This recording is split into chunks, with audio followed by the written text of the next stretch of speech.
If you didn't have You our invited military me. equipment, You invited if me you to didn't speak. have our military equipment, this war would have been over in 2 weeks. No, damn well you did not just touch me. Keep your hands to your damn self. Costs about to be a mixed understanding up.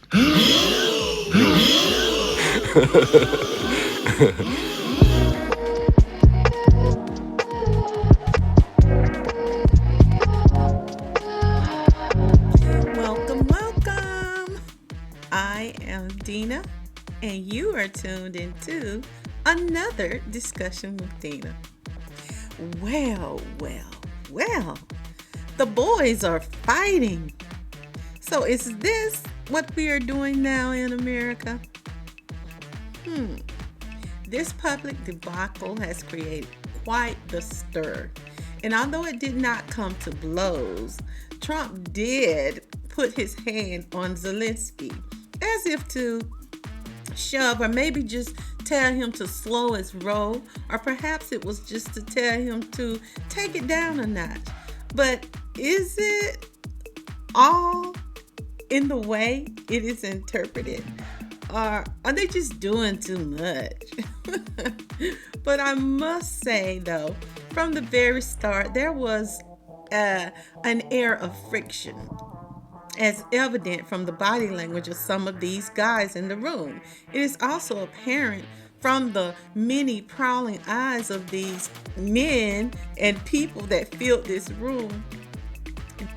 There was an air or friction as evident from the body language of some of these guys or people in the room, and also apparent from the prowling eyes of these rooms filled with those of the Caucasian persuasion.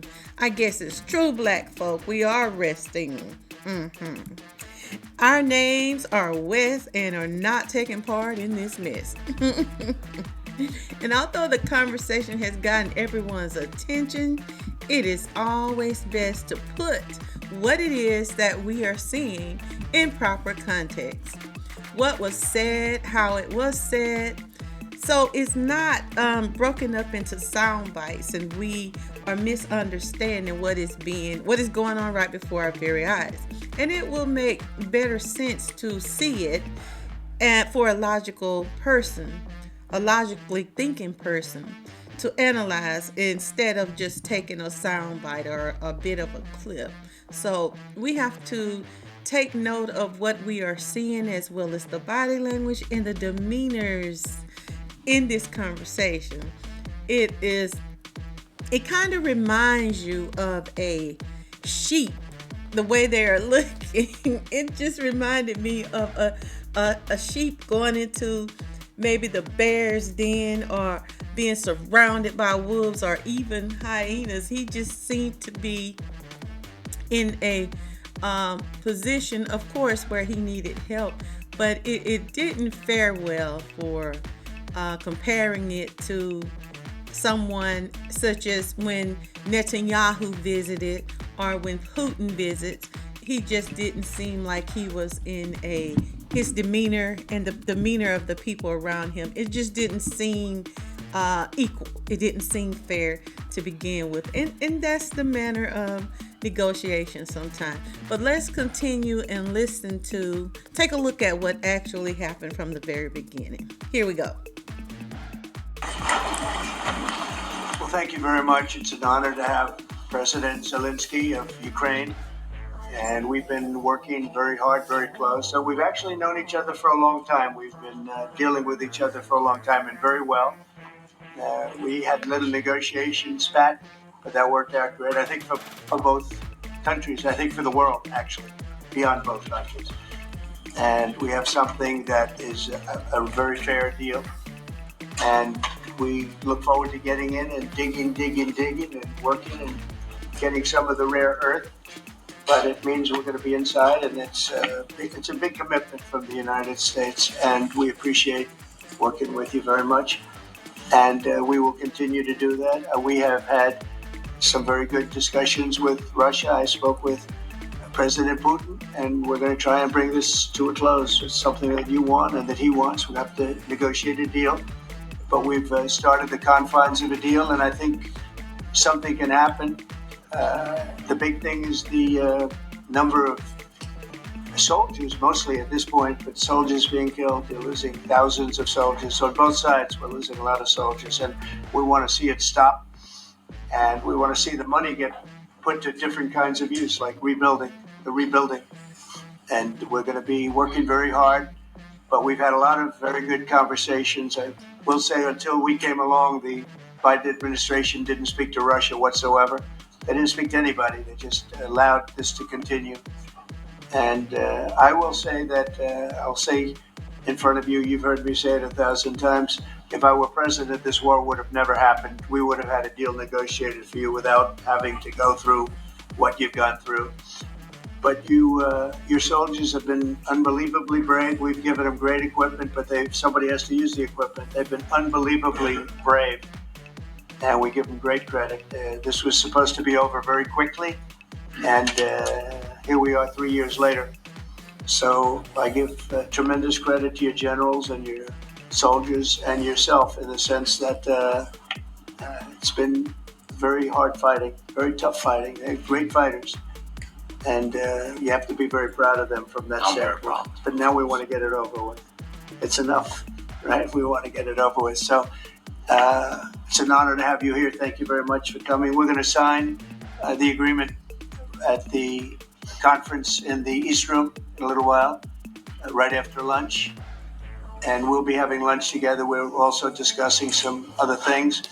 And we appreciate everybody being here. It's somewhat of an exciting moment, but the really exciting moment is when they stop the shooting or we end up with a deal. And I think we're fairly close to getting that. And an honor to have you. And please, I'd like to say something. Yeah, thank you so much, Mr. President. Thank you for your invitation. And really, I hope that this first document, will be first step to real security guarantees for Ukraine, our people, our children. I really count on it. And of course, we count that America will not stop support. Really, for us, it's very important to support and to continue it. I want to discuss it with details further during our conversation, and of course the infrastructure or security guarantees, because for today I understand what Europe is ready to do, and of course I want to discuss with you what United States will be ready to do. And I really count on your strong position to stop Putin. And you said that enough with the war. I think that is very important, Ben, to say these words to Putin at the very beginning of war, because he is a killer and terrorist. But I hope that together we can stop him. But for us, it's very important to save our country, our values, our freedom and democracy, and of course, no compromises with the killer about our territories, but it will be later. And of course, what I wanted, we spoke about it by phone with you about the drones production. We have very good drones production. I think the best one in the world for today because of the war. Yes, and of course, we need very much the air defense. You have the best air defense in the world, and really you helped us under attacks of Russians. And I want to speak how we can exchange the licenses. We're open to share the licenses of all our drones with you, of course, with the United States. And we need licenses for quick production of air defense. Even after the war, we need our nation to be calm, that we are secure. So that's why we need this air shield. And of course, about this, I want to speak about the contingents. I think that France and UK already spoke to you, and we know that Europe is ready, but without the United States, they will not be ready to be as strong as we need. And the last point, last not least, about exchange, about our people and children. And you know that this crazy Russian, that they stolen 20,000 of children, Ukrainian children. They changed their names. They changed their families, relatives, and now they're in Russia. We want to bring them back, and really, it's a big dream, task, and goal for me, and our worlds. By the way, Mr. We released more than 4,000 warriors from Russian prison, but there are thousands more in the prison. I wanted to share with you some images, how it's just Can I now? Yeah, Have I? please. Some minute, 1 minute, 1 minute. I just you to understand in what circumstances, in what situation they are, and what the attitude of Russia to our prisoners. That guys, just you before and after. And you see before and after, just you to understand. Now thousands of such guys, ladies and men, there, and that's so they don't eat. They beat them, and they, so they do a lot of bad things.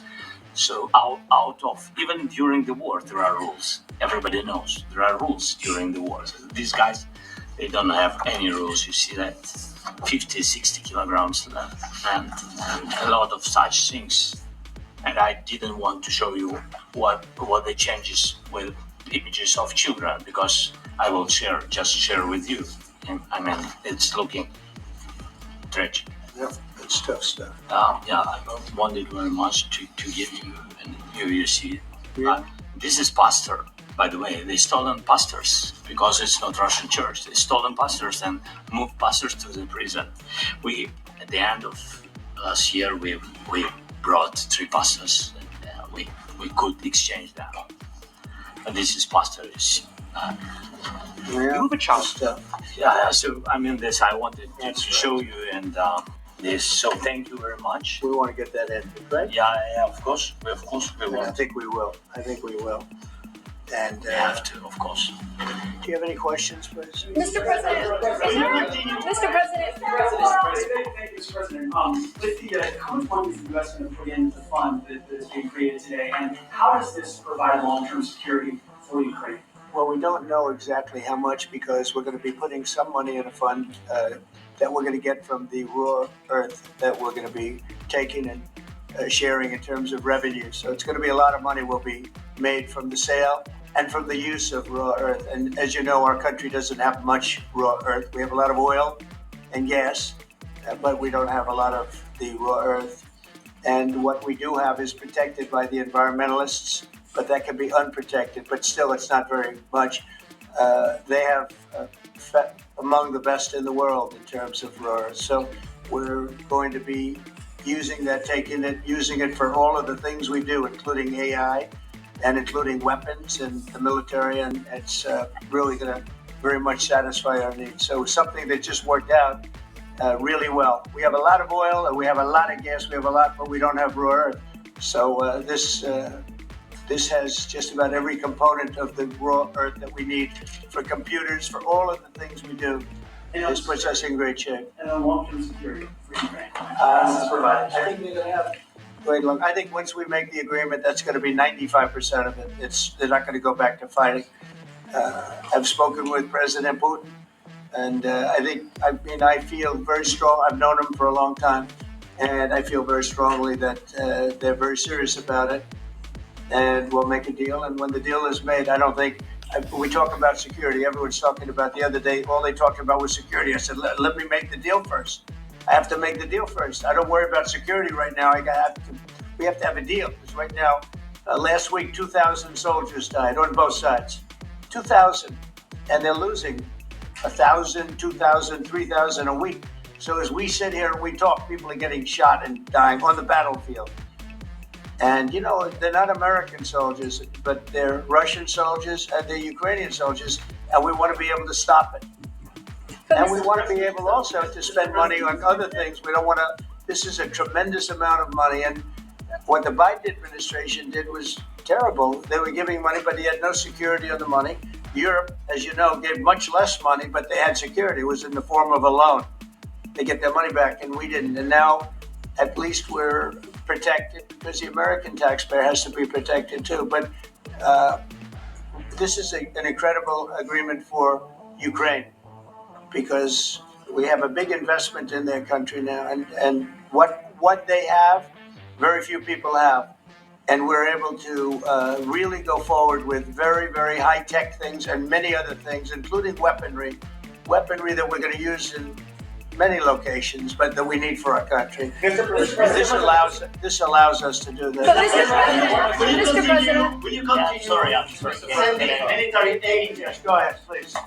If I can just yes.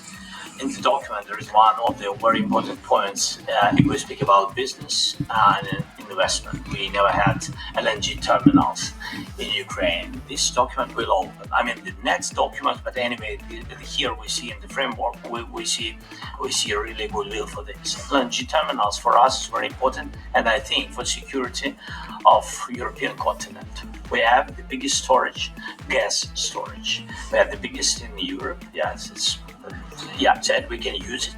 Use it for LNG. We use it for LNG, and we will do it.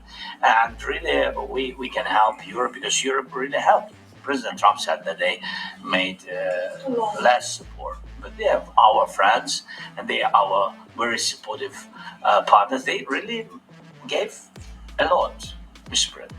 They did. They gave a lot, but they gave much less. No. Much less. No. No, not you. No. Okay. Okay. But Mr. President,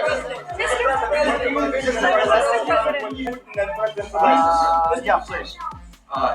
Mr. President Trump, you have repeatedly called the deal with Ukraine as a historical one. And as a president of the United States, you make historical decisions in other issues which affect America and other world. So, what place in the world history do you want to take? And do you associate yourself with any famous historical figures? Yeah, I'd say George Washington, Abraham Lincoln. I would say I'm far superior to George Washington and Abraham Lincoln. Now, you know I'm only kidding, right? Because when I say that, the fake news is going to go wild. They're going to say he considers himself to be better than Washington. But you never know. You never know. I don't compare myself to anybody. I'm here to do a job.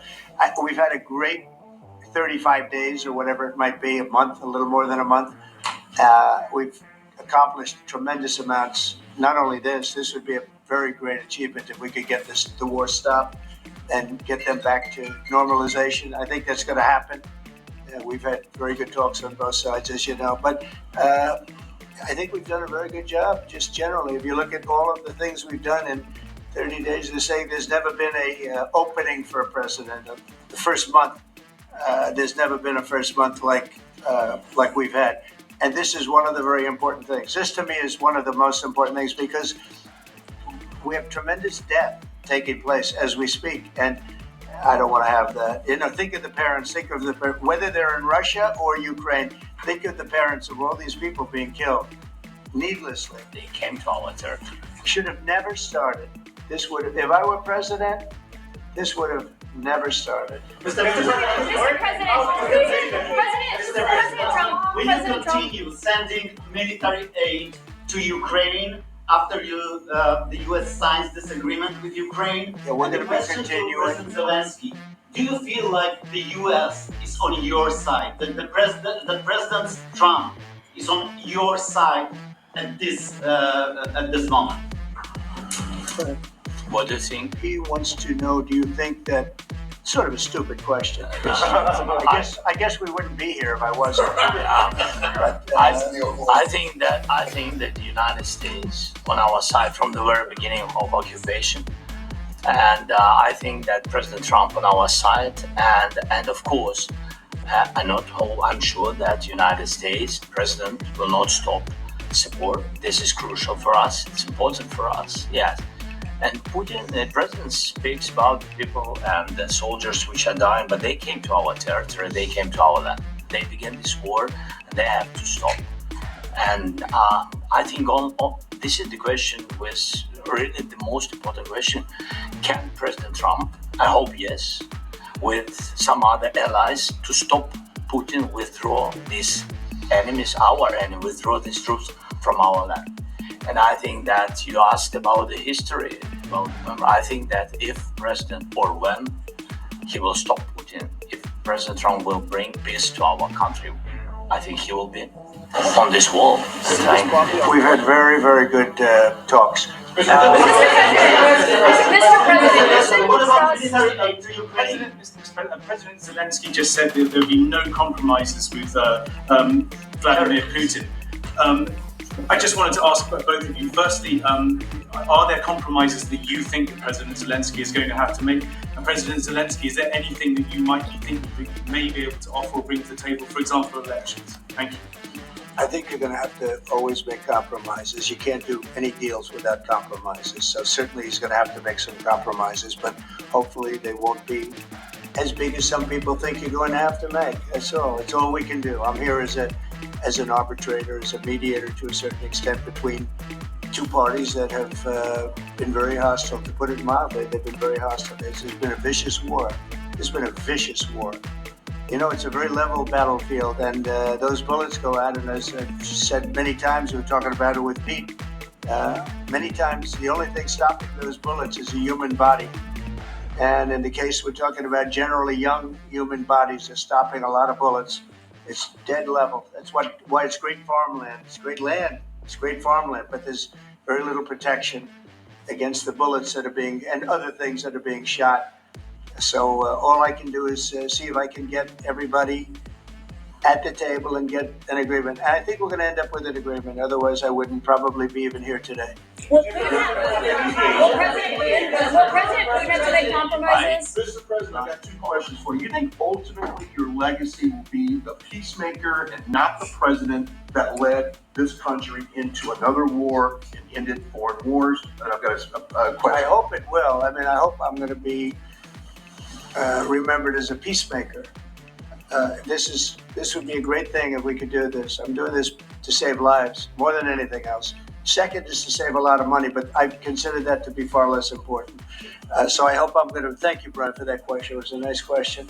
I hope I'll be known and recognized as a peacemaker. This would be a great thing to solve. This is a very dangerous situation. You know, this could lead to a third world war. This was headed in the wrong direction. If this election were lost, if we didn't win this election, and we won it by a lot, that was a mandate. We won every swing state. We won the popular vote by millions and millions of votes. We won everything. The districts, you look at the areas of red, take a look at a map. This was a big mandate, and this was one of the things I said, we're going to get this thing settled. If we didn't win, I think this could have very well ended up in a third world war, and that would not have been a good situation. What was your second question? My second question for President Zelensky. Why don't you wear a suit? Why don't you wear a suit? You're the highest level in this country's office, and you refuse to wear a suit. Just want to see, do you own a suit? Yeah, you have problems. A lot of Americans have problems with you not Really? respecting. I don't have such. I will wear costume after this war will finish. Okay. Yes, maybe one, Maybe something like like yours. Yes, That'd be great. maybe something better. I don't know. We will see.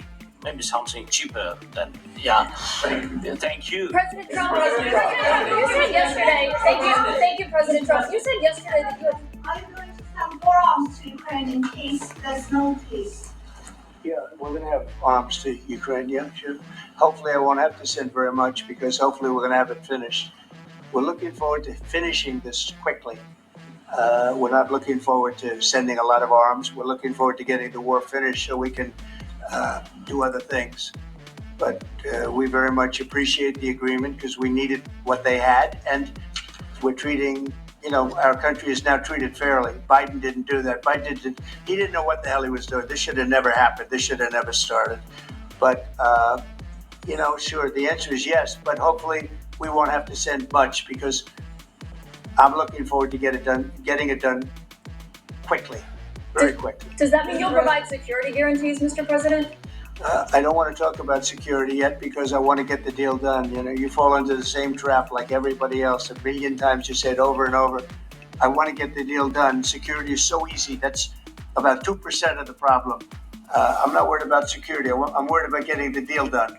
The security is the easy part. Security is very nice. Everybody stops shooting. And now will Europe put people there? I know France is going to. I know the UK is going to. I know other countries are going to, and they happen to be right next door. We haven't committed, but we could conceivably. We have security in a different form. We'll have workers there digging, taking the raw earth so that we can create a lot of great product in this country. So in that sense, you have something, but we haven't determined that yet. I will say, in speaking to France and in speaking to, and they were here, as you know, last week and just the other day, they have committed to a lot of security. I don't think you're going to need much security. I think once this deal gets done, it's over. Russia's not going to want to go back, and nobody's going to want to go back. President When Zelensky is shaking when his this head deal no. ends, I really Mr. President. believe this deal is going to be over. Well, Question? yeah, Please go ahead. Thank you. Go ahead. Thank you so Mr. much. President, Yeah. thank you. You had your Yeah, yeah. son following your star mark at the White House this past week, both of whom praised your courage and conviction to lead the pathway towards peace. Yes. Part of that involved, though, re-engaging Russia in diplomatic relations, something that previous leaders lacked the conviction to do so. What gave you the moral courage and conviction to step forward and lead that? Oh, I love this guy. Who are you with? One American News, sir. Well, that's why I like him. One American News does a great job. That's very. I like the question. I think it's a very good question. It's a pathway to peace.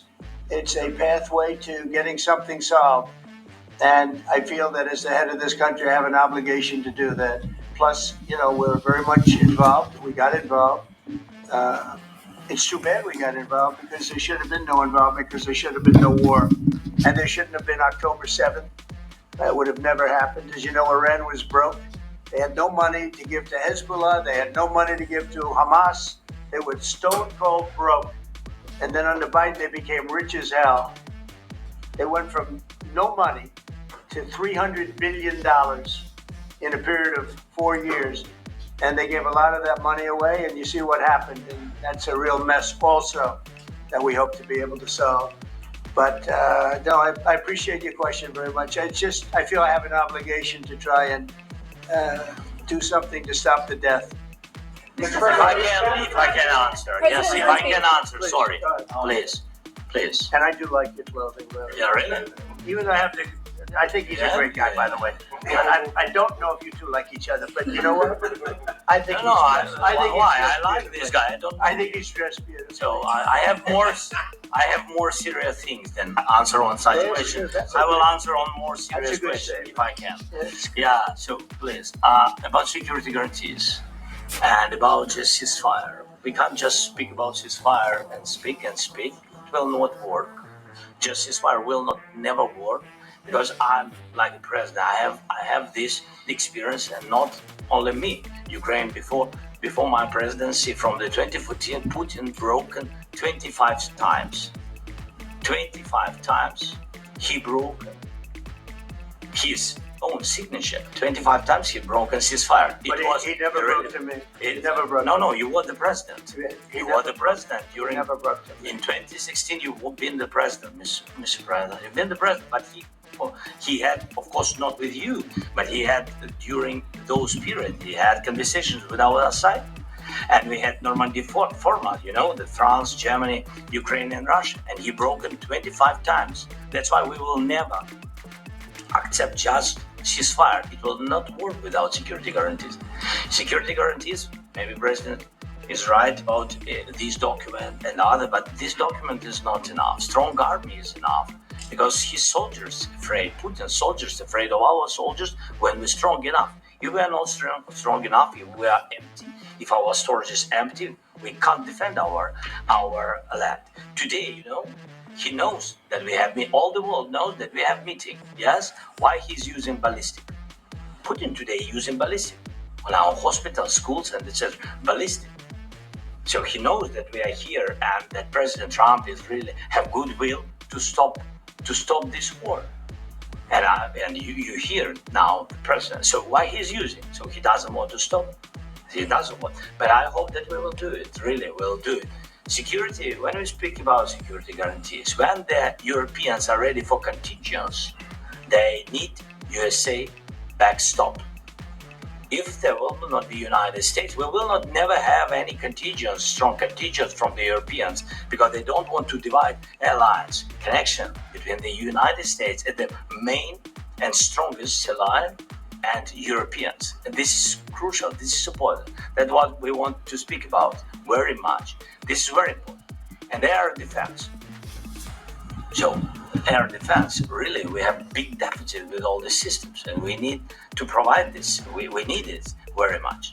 Otherwise, Putin will never stop and will go further and further. He doesn't want. He hates us. You know, it's not about me. He hates Ukrainians. He thinks that we are not a nation. He thinks, and he shared these thoughts. I think maybe with your team also. I don't know, but with all the Europeans in media, officially and not, he always said that there is no such country, such nation, such language, and such life like Ukrainian. No, he really doesn't respect all the Ukrainians, and he wants to destroy us. And you are right, Mr. President. That's 2%. This document, maybe other documents, it's a very good start, very good, but it will not enough to stop this person. Should Russia pay to rebuild Ukraine? Should Russia pay to rebuild Ukraine? They have to pay. This is the rule. This is the rule of the war. This is the rule of the war. During all the centuries, all the history, this is the rule of the war. Who began, those pay.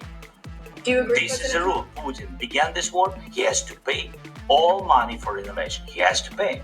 Of course, some Russian assets, what we have in Europe, about 300 billions, we can use them. We can use for innovation and buy military support from the United States also. We can do it, but it's not enough. It's not enough. I asked this question that you didn't like because I wanted to know. Wait, one second. I asked this question that you didn't like because I wanted to know if you want to position yourself in the middle between Russia and Ukraine or on the Ukraine side. I'm in the middle. I want to solve this thing. I'm for both. I want to get it solved. And it's wonderful to speak badly about somebody else, but I want to get it solved. If we can solve it, great. If we can't solve it, they're going to have to fight it out, and who knows what's going to happen. But I want to see it get solved. May I follow up? One more question about U.S. troops in Europe. After Russian invasion of Ukraine, your predecessor sent additional troops to Eastern Europe, including Poland, my country. Are you committed to keeping these troops on the eastern flank of NATO in the future? I'm very committed to Poland. I think Poland has really stepped up and done a great job for NATO. As you know, they paid more than they had to. They are one of the finest groups of people I've ever known. I'm very committed to Poland. What about Baltics? Poland's in a tough neighborhood, you know. What about the Baltics? The Baltics, they got a lot of. It's a tough neighborhood too, but we're committed. We're going to be very committed, and we're committed to NATO. But NATO has to step up, and the Europeans have to step up more than they have. And I want to see them equalize because they are in for far less than we're in, and they should be at least equal. You understand that? Why is the United States? We have an ocean in between. Why is the United States in for so much more money and other things as Europe? With that being said, and as you said, they've also been obviously very helpful. But we have put in far more than they have. And I think they should equalize. Mr. President, please, go ahead. If I could really say, what changed between the first time the Secretary of State gave President Zelensky the agreement and today for the signing? We made a deal. So What was the deciding factor? I'm a business person. We made a deal. That's what changed. A lot of those minerals. I didn't think we were going to make a deal, and we ended up making the deal. So that changed. Mr. President, how do you envision a trilateral summit with President Zelensky and Putin? I don't know, but they don't like each other. I can tell you that. They do not like each other. It's not a love match, and it's unfortunate. That's why you're in this situation. The United States should not have allowed this to happen. Okay? The United States, run by a man that didn't know much, I'm going to be very nice, run by an incompetent person, very incompetent person, should never have allowed this to happen. I've stopped wars. I've stopped many wars. My people will tell you, I stopped wars that nobody ever heard about. I stopped wars before they ever started. You can look at some of, I could give you a lot of nations that would tell you right now they were probably going to war. I can tell you right now there's a nation thinking about going to war on something that nobody in this room has ever even heard about. Two smaller nations, but big, still big. And I think I've stopped it. But this should have never happened. Sorry, just a second. about any negotiations. First of all, I want really to tell you, and I think that everybody understands that Ukraine, more than Ukrainians, nobody wants to stop this war.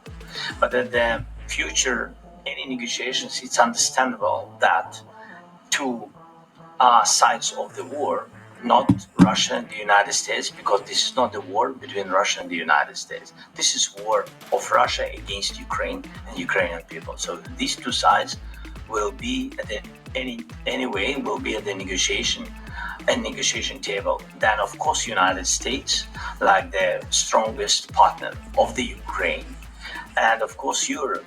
I think Europe is very important. I want to speak about it with the president. Yes, Europe is very important for us because we really defend Europe for today. All Europeans really recognize that we are defending life and they have real life and our people are dying. That's why they helped us. And also it's about the NATO. Yes, between, like the president said, you have big, nice ocean. Yes, between us. But if we will not stay, Russia will go further to Baltics and to Poland, by the way. But first to the Baltics. It's understandable for them because they've been in the USSR. You know, they've been one of the republics of the USSR, and Putin wants to bring them back to his empire. It's a fact. And when he will go there, if we will not stay, you will fight. Your American soldiers. It doesn't matter. Do you have ocean or not? Your soldiers will fight. Mr. President, would you be willing to visit Ukraine, Kyiv or Odessa, which is going to be a very year of the Black Sea? It was my question. I'm sorry. I don't want to talk about Odessa now. Let's not talk about Odessa. I want to talk about making a deal, getting peace. We don't have to talk about Odessa, but a lot of cities have been destroyed. A lot of cities that are not recognizable. There's not a building standing. No, and a lot of things have to happen. You have to come and to look. No. We have very good cities. Yes, a lot of things have been destroyed, but mostly cities alive and people work and children go to school. Sometimes it's very difficult. Sometimes closer to front line, children have to go to underground schools or online, but we live. Ukraine is fighting and Ukraine lives. This is very important. And maybe it's Putin is sharing this information that he destroyed us. But he lost 700,000 people, 700,000 soldiers. He lost everything. Yes. So, Mr. President, on the minerals field, Mr. President, when did you last speak with President Putin, and what did he say that? A couple of days ago. And what did he tell you that gave you the assurance that he wanted you to peace? If a man really, what I do, my whole life is deals. I know pretty good, and I've known him for a long time. I've dealt with him for a long time. He had to suffer through the Russia hoax. You know, Russia was a hoax. It was all Biden. It was nothing to do with him. So he had to suffer through that, and he was able to do that. I think that he wants to make a deal, and he'd like to see it end. That's all I do. That's what I do. My whole life, that's what I do is make deals. And I'm in the middle of a mess because this is a real mess. It's a very dangerous one. If this doesn't get solved now, it's not going to get solved for a long time. So I hope we're going to get it solved. In the back, please. Thank you, Mr. President. Prime Minister Starmer claimed repeatedly that his government believes in free speech and was not engaged in censorship. But his country's government arrests people for memes and thought crimes, and even more worrisome is pressuring American companies to censor Americans on its behalf. How can he be a reliable, trustworthy partner when he says things that are demonstrably false on such an important topic? Well, we actually spoke to him about that yesterday, and we thought they took it very, very much too far. JD was very strong on it. So was I. So was Marco. And we've been speaking to him about it. Marco, would you like to say something about it? We have concerns, obviously, with the conduct of those, particularly as it impacts Americans. And there's real concern that American speech, which is online, could fall into the hands of the British or any country's jurisdiction. And so this is a point the Vice President made at Munich, and I think it's a very compelling one that what unites us with Europe, as much as anything else, is these shared values, and one of them being free speech. And so if Americans are threatened by it, we're going to need to take action in that regard. It's actually a very important question. We spoke about this in detail with the Prime Minister, the Foreign Secretary, and others at lunch yesterday. And I know that Secretary of Commerce Lutnick followed up in private meetings last night. This is really important. We believe Americans have the right to speak their mind, even if we in this room disagree with them. They have the right to speak their mind in the public square, which is often online these days. And we're going to defend that right as it pertains to American companies and American citizens vigorously if we have to. I do think that under the president's leadership, we're going to find common ground with our friends in the UK on this question, but it remains to be seen. The principle that will guide us is we believe in free speech in this country and we'll fight for it for American citizens. Mr. President, Oil and gas component to the deal? Is it all critical? A little bit. We'll see. On LNG? But we're not really looking for that so much. We get a lot. We have more than anybody in the world, by far. So no, we're not talking about it too much, but a little bit. I think it affects also, but for the most part, no. And sir, is there any agreement from Ukraine to purchase U.S. LNG as part of the deal, or is that on the table? No. We don't need that. Some of those minerals are in the east, Mr. President. You just mentioned that you'd spoken to Vladimir Putin a couple of days ago. Just to be clear, that's a new call, not the one that you were I've spoken to him on numerous occasions. Okay. How was the latest call? What did you discuss? How did it go? Are you serious with that question? I am. I'd love to know. It went well. I think we're going to have a deal.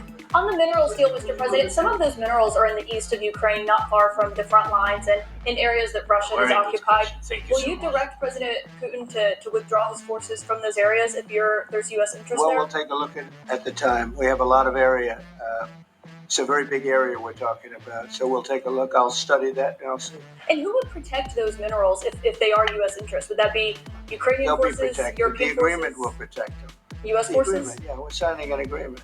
Right, but what if Russia tries to invade or there's Russian aggression in those spots? I just told you I don't think that's going to happen. And if that were going to happen, I wouldn't make a deal. If I thought that was going to happen, I wouldn't make a deal. Some people may wonder why. You know, they ought to focus on CNN on survival, not asking me these ridiculous questions. Why are you have confidence that Putin won't Focus on surviving, because CNN's got such low ratings. I don't think they're going to survive. People will Let's ask why you have go. confidence Putin won't violate the deal. I already mentioned Poland. Poland was under Russian control for decades after the Second World War.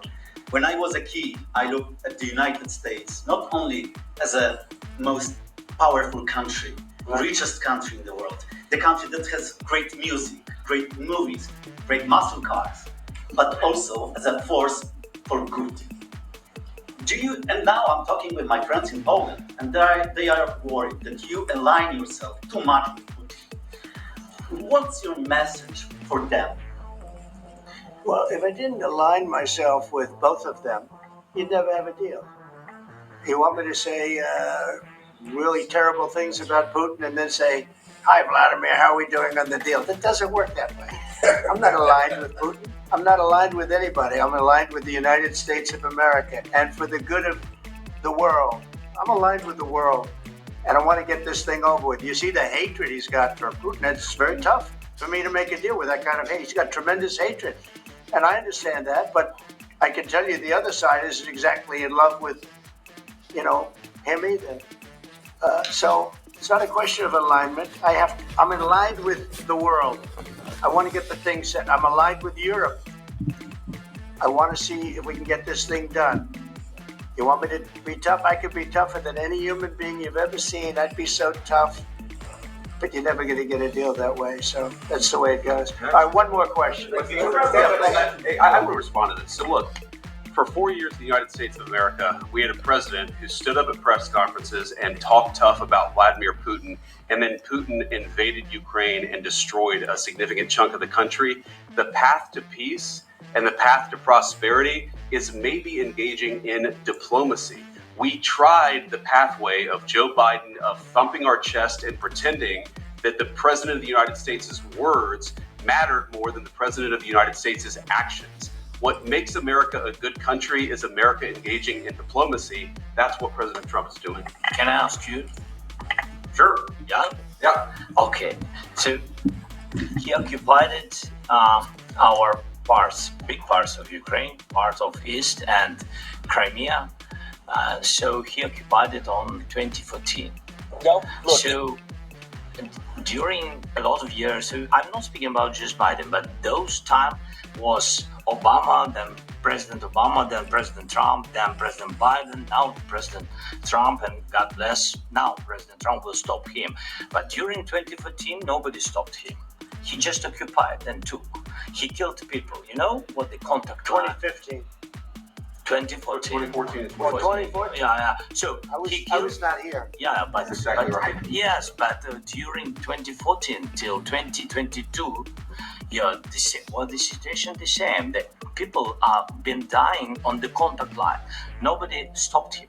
You know that we had conversations with him, a lot of conversation, my bilateral conversation, and we signed with him, me, like a new president. In 2019, I signed with him the deal. I signed with him, Macron and Merkel. We signed ceasefire. Ceasefire. All of them told me that he will never go. We signed with him with gas contract. Yes, but after that, he broke the ceasefire. He killed our people and he didn't exchange prisoners. We signed the exchange of prisoners, but he didn't do it. What kind of diplomacy, JD, you are speaking about? What do you mean? I'm talking about the kind of diplomacy that's going to end the destruction of your country. Yes, but if you are not strong... Mr. President, with respect, I think it's disrespectful for you to come into the Oval Office and try to litigate this in front of the American media. Right now, you guys are going around and forcing conscripts to the front lines because you have manpower problems. You should be thanking the president for trying to bring it into this. Have you ever been to Ukraine that you see what problems we have? I have been to. Come once. I've actually watched and seen the stories, and I know what happens is you bring them on a propaganda tour, Mr. President. Do you disagree that you've had problems with bringing people into your military? We have problems. And do you think that it's respectful I will answer. to come to the Oval Office of the United States of America and attack the administration that is trying to prevent the destruction of your country? A lot of questions. Let's start from the beginning. Sure. First of all, during the war, everybody has problems. Even you, but you have nice ocean and don't feel now, but you will feel it in the future. God bless. You don't know that. God bless. God bless. You will not have a war. Don't tell us what we're going to feel. We're trying to solve a problem. Don't tell us what we're going to feel. I'm not telling you. Because you're in no position to dictate that. That's Remember exactly this. what You're in no position to dictate what we're going to feel. We're going to feel very you will good. Feel influence. We're going to feel very good and very strong. You will feel influence. You're right now not in a very good position. You've allowed yourself to be in a very bad position, and he happens to be right about From it. the very beginning of the war. You're not in a good position. You don't have the cards right now. With us, you start having cards. But right now, you don't. You're playing cards. You're playing cards. Serious. You're gambling with the lives of millions of people. You're gambling with World War III. You're gambling with World War III. And what you're doing is very disrespectful to the country, this country. That's back to you. Far more than a lot of people said they should have. Have you said thank you once? This entire meeting? No, in this entire meeting, have you said thank you? You went to Pennsylvania and campaigned for the opposition in October. Offer some words of appreciation for the United States of America and the president who's trying to save your country. Please, you think that if you will speak very loudly about the war, you He's can not speaking loudly. He's not speaking loudly. Your country's in big trouble. Can I Wait a answer? minute. No, you've done a lot of talking. Your country is in big trouble. I know. You're not winning. I know. You're not winning this. You have a damn good chance of coming out okay because of us. Mr. President, we are staying in our country, staying strong from the very beginning of the war. We've been alone, and we are thankful. I said thanks You haven't been in this alone. cabinet, You and not haven't been only alone. in this cabinet. We gave you, through this stupid president, $350 billion. We gave for you your military equipment, and you men are brave, but they had to use our military. What about If you didn't have our military equipment, if you didn't have our military equipment, this war would have been over in 2 weeks. In 3 days, I heard it from Putin. In 3 days, this is something Maybe new. less. In 2 weeks, of course, yes. It's going to be a very hard thing to do business like this. I tell you. Say thank you. I said a lot of times to American people. Except that there are disagreements, and let's go litigate those disagreements rather than trying to fight it out in the American media when you're wrong. We know you're wrong. But you see, I think it's good for the American people to see what's going on. I understand, sir. I think it's very important. That's why I kept this going so long. You have to be thankful. You don't have the cards. You're buried there. Your people are dying. You're running low on soldiers. Listen, you're running low on soldiers. It would be a damn good thing. Then you tell us, I don't want a ceasefire. I don't want a ceasefire. I want to go and I want this. Look, if you could get a ceasefire right now, I tell you, you'd take it so the bullets stop flying and your men stop getting killed. Of course, we want to stop the war. But you're saying you don't want a ceasefire. But I said to you, I want a ceasefire. with guarantees. Because you'll get a ceasefire faster than an agreement. Ask our people about ceasefire, what they think. That wasn't with me. For you what that wasn't with me. That was with a guy named Biden, who was not a smart person. That was with Obama. It was your president. Excuse me. That was with Obama, who gave you sheets, and I gave you javelins. Yes. I gave you the javelins to take out all those tanks. Obama gave you sheets. In fact, the statement is Obama gave sheets and Trump gave javelins. You got to be more thankful, because let me tell you, you don't have the cards. With us, you have the cards. But without us, you don't have any cards. One more question to Mr. Vice President. I'm sorry. It's going to be a tough deal to make, because the attitudes have to change. What if Russia breaks ceasefire? What if Russia breaks peace talks? What do you do then? I understand that it's a heated conversation right now. What are you saying? She's asking, what if Russia breaks the ceasefire? What if anything? What if a bomb drops on your head right now? Okay? What if they broke it? I don't know. They broke it with Biden, because Biden, they didn't respect him. They didn't respect Obama. They respect me. Let me tell you, Putin went through a hell of a lot with me. He went through a phony witch hunt where they used him and Russia. Russia.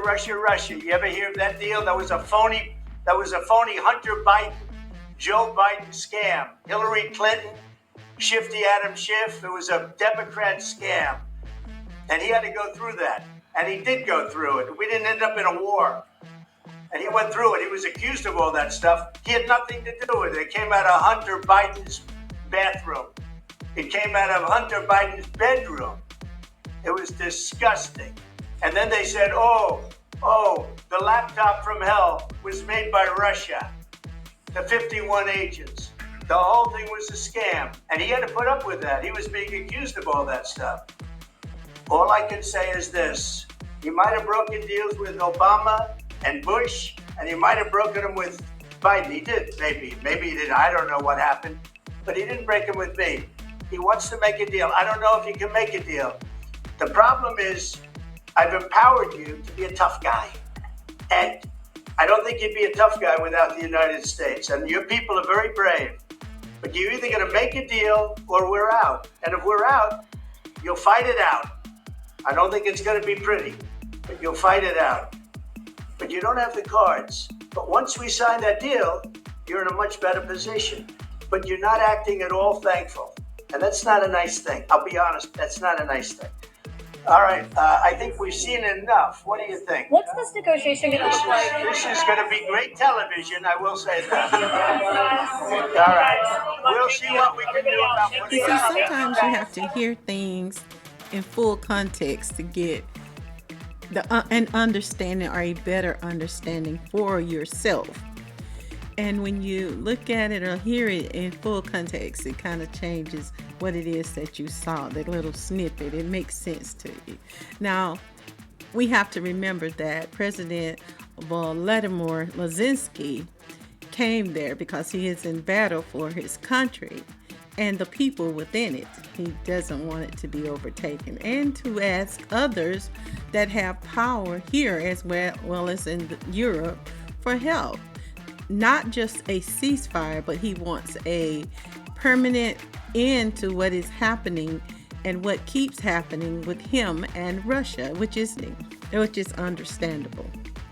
Now, I don't claim to understand all of the ins and outs of these affairs because much of it is not presented to us. When we see the ice, it's usually just the tip of an iceberg. So Much is kept from the American public, and we are just not aware of some of the dirty dealings that go on in the back rooms. We don't know all of the detail. We're just not privy to all of it. So I really have no dog in this fight. I'm just a human being, and you don't like to see people losing their lives. I do, however, understand that the military units that are deployed may be filled with people that I do care about and do not want to see them put in harm's way under any of these circumstances, because that is usually what happens when you're dealing with these people who reign or have this type of power, especially when it comes to carrying out orders from power-hungry Caucasian men with insatiable appetites for resources, wealth,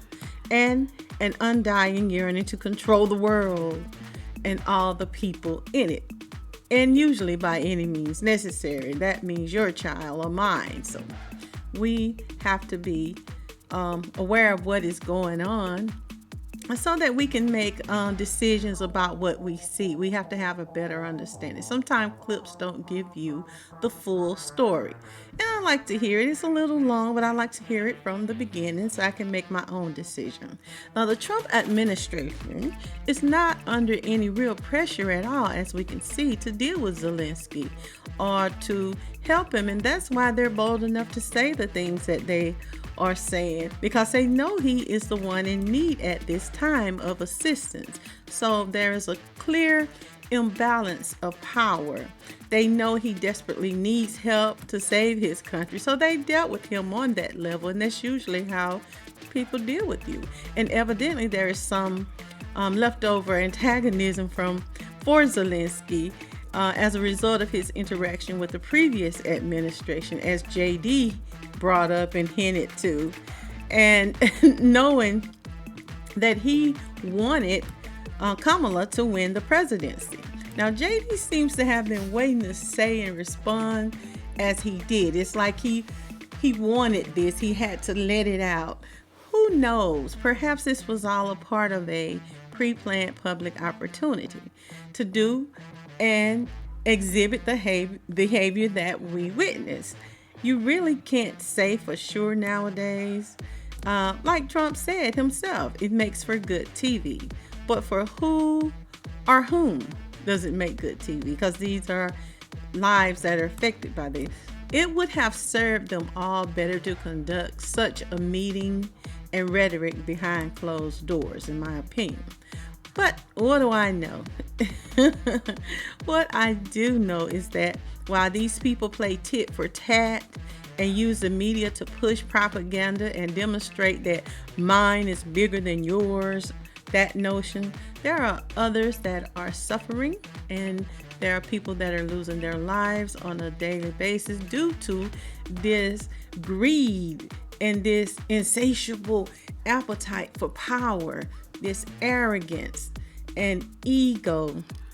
And it's just a few power-hungry, imprudent blokes that are out here always talking war, planning war, and about war, but they are never the ones that are actually fighting. So to hear questions regarding his attire, I'm like, really? This man fighting to save his country and you're worrying about his attire? Yes, he can put on a suit later. He can go find a suit and speak with you. And I don't say that under certain circumstances you should not dress appropriate, but at this point it just seemed oblivious to focus on his attire at that time. But this is how some men think. I know men, we don't think the same way. I'm concerned about saving my country. I can dress up later. Come dress in a suit like us is what they were concerned about. And perhaps we can take you serious. Really, men? We don't like that you were not dressed appropriate when you came to us. Have you seen him in other pictures with other leaders? He's often dressed that way. Not that he doesn't wear suits, and that's his choice, and maybe should have asked him some more details as to why, because I did read the reason why he dressed the way he do, but whatever. But we feel some kind of way. They obviously felt some kind of way about his attire. And undoubtedly, they wanted to make it publicly known. It just didn't make a difference to me. It gives, I don't know, worrying about the wrong thing at the wrong time to me. But of course, the resources is something that America seemed more concerned with. And understandably so, because that is a lot of money to give to that country. But one thing that I have learned, when they give it, they will take it away. But I could understand Zelensky wanting something concrete. You're tired of fighting every few years to try to keep what you say is yours or prevent somebody else from getting it. That's the only way that I'm looking at it.